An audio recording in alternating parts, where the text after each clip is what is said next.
Hello everyone, welcome to a new video series called Collections Minute at the Litchfield Historical Society. I'm Alex Dubois, I'm the Curator of Collections here at the Society, and in this series we want to take a deep dive into our object collection to find some really interesting pieces and stories to share with you. We'll take a look at one object each video.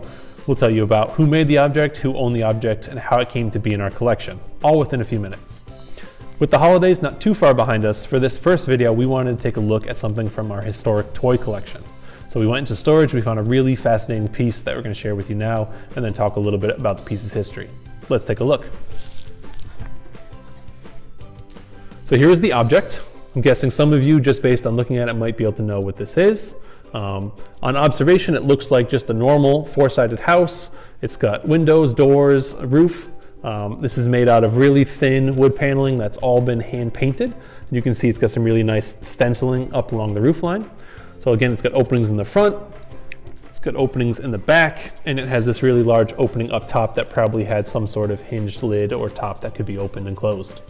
Now the really fascinating thing about this toy is that it came with at least 117 accessories. Let's take a look at some of those.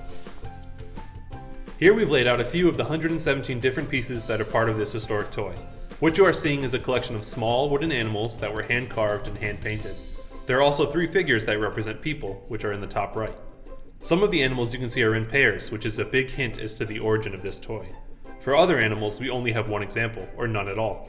We have to remember that this is a toy, so it would have been played with, and pieces could have been lost, broken, and discarded before it was donated to the society.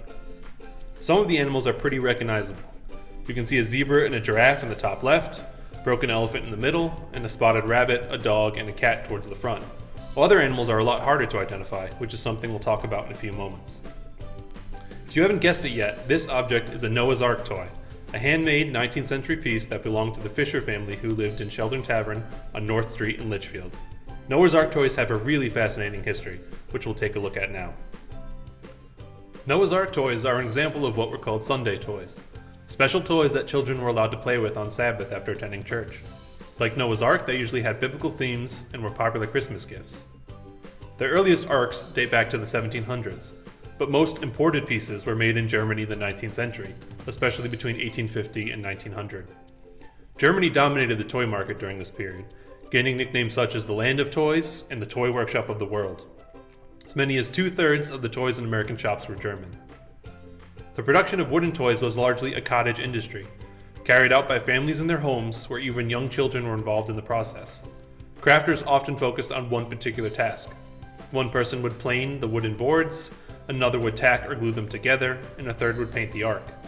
Given that crafters were making animals they had never seen in person, they likely drew heavily from picture books as well as their own imagination. The wooden toys were purchased and exported by wholesalers, who then sold the toys to department stores and in picture catalogs. Unfortunately, this kept most of the profits from reaching the toy makers themselves.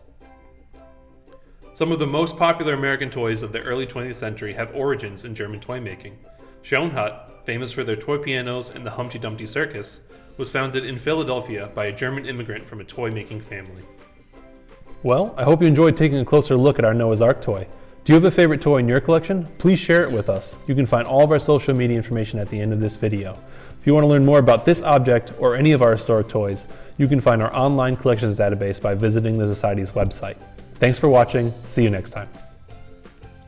Don't forget to like us on Facebook, follow us on Twitter and Instagram, and subscribe to our YouTube channel. If there's an object you want to see featured in a video, let us know. It might just become our next Collections Minute.